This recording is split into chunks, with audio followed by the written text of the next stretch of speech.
Good morning, O'Neill. I hope you all had a lovely weekend and are ready for this last week of school. It is the last week, but we are going to continue to be respectful, responsible, and caring. We're going to listen to the directions from our teachers and staff. We're going to try our best in whatever activities we have to do. And we're going to make sure that we are kind, use kind words, have kind actions towards our friends. I know sometimes the summertime can be very exciting, but it also can be a little bit scary because we don't know what we're going to be doing every day.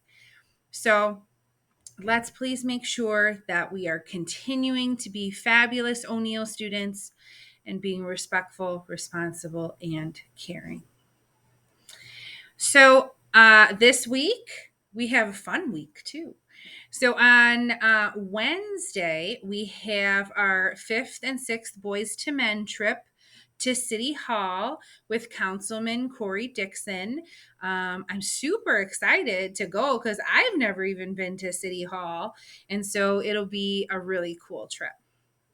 And on Thursday, we have our kindergarten recognition during the day. I think it's starting around 12 or 12:30 for some of the classes. Families, please check with your teacher, your child's teacher, to make sure the exact time. And then in the evening, we have our 6th grade recognition, which is going to be extra special. So it'll be outside. Fingers crossed the weather will be good and we'll be able to recognize our amazing 6th graders as they move on to middle school. And then finally, Friday, our last day of school is field day. So we are going to have so many fun activities and different things for you to enjoy as a class. And families, if you're able to come in and volunteer, we could so use your help staying with your child's teacher, making sure the kids are following expectations and helping move along the activities. So if you're available, you are welcome. All right. So the book I have for us today is called The Year We Learned to Fly. And this is by Jacqueline Woodson, one of my favorite authors. And man, did we learn to fly this year. There was so many different things that we learned academically and with health and with mental awareness and social emotional understanding. We definitely learned to fly this year. So let's find out what Jacqueline Woodson feels about a year we learned to fly. All right. That was the year we learned to fly. That was the spring when the rain seemed like it would never stop, and the thunder boomed so hard we weren't allowed to go outside.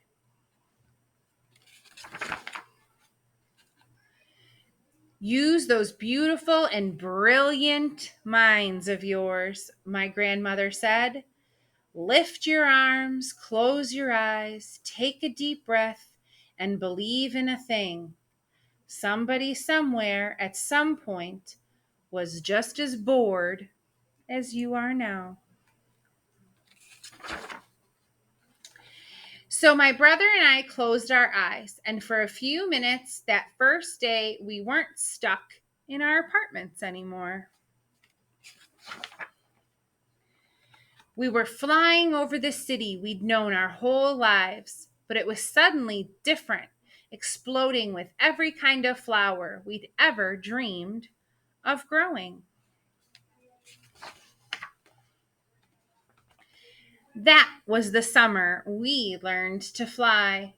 When my brother and I couldn't stop fussing with each other over whose turn it was to wash the windows, to feed the dog, to clean the kitchen.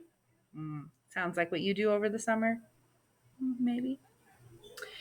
We fought and frowned and made silent promises to never speak to each other ever again.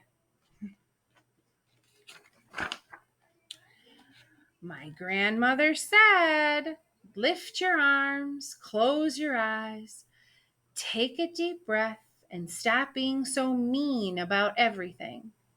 Somebody somewhere at some point was just as mad as you are now.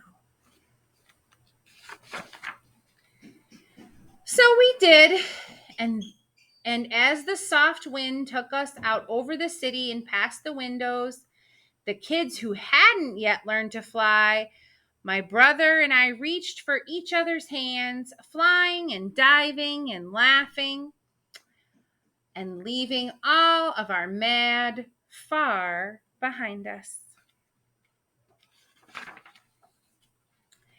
That was the autumn. Our rooms felt too big and lonely, with only us in them and the darkness coming on so fast.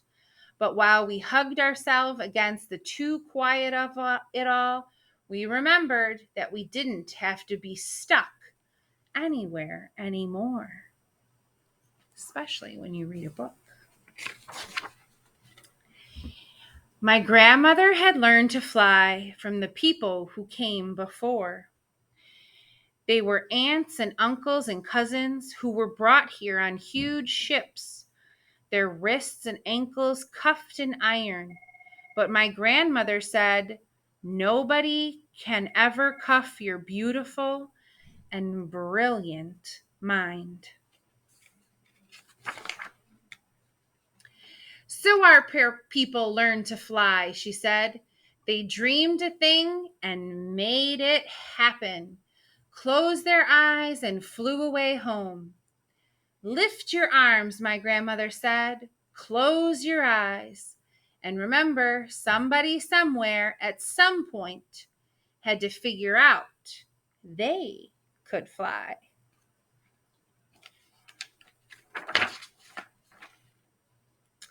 That was the winter we moved away.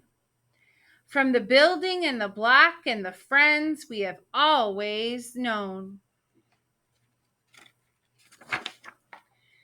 To a street where the kids looked at us funny and didn't even answer when we asked them if they wanted to play.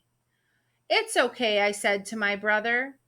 Somebody somewhere at some point had to figure out that they were ready for a new thing coming their way. So, like the people who came before us, we lifted our arms even higher, closed our eyes even tighter, breathed in even deeper, and flew the way we'd always known how to. Free as the aunties and the uncles and the cousins who'd come before us. Free as our own beautiful and brilliant minds. For a long time, the kids on the ground watched us. Then one by one, they lifted their arms. One by one, they too learned to fly. And there we go. A little message from Jacqueline Woodson. The first time I read The People Could Fly, American Black Folk Tales by the brilliant Virginia Hamilton, I realized that through her beautiful story, I was learning to fly. Not with wings, but with words. Her book is the story of how enslaved people escaped their hard lives by lifting up and flying away home. And every page is annotated with illustrations, paintings of Leo and Diane Dillion. As a kid, I always wondered how people were able to survive through the horrors of enslavement, but they did. And they passed down their stories and their fables and their memories to the young people coming along after them. And these stories gave us wings. Virginia Hamilton gave me so many and other writers storytelling wings. And with these wings, I have been able to fly past even the hardest of times into the world of my stories. Sometimes the first step towards change is closing your eyes, taking a breath, and imagining a different way. And there you go. The year we learned to fly. Oh, well, we're going to have a spectacular week and a wonderful time. And of course, a marvelous Monday.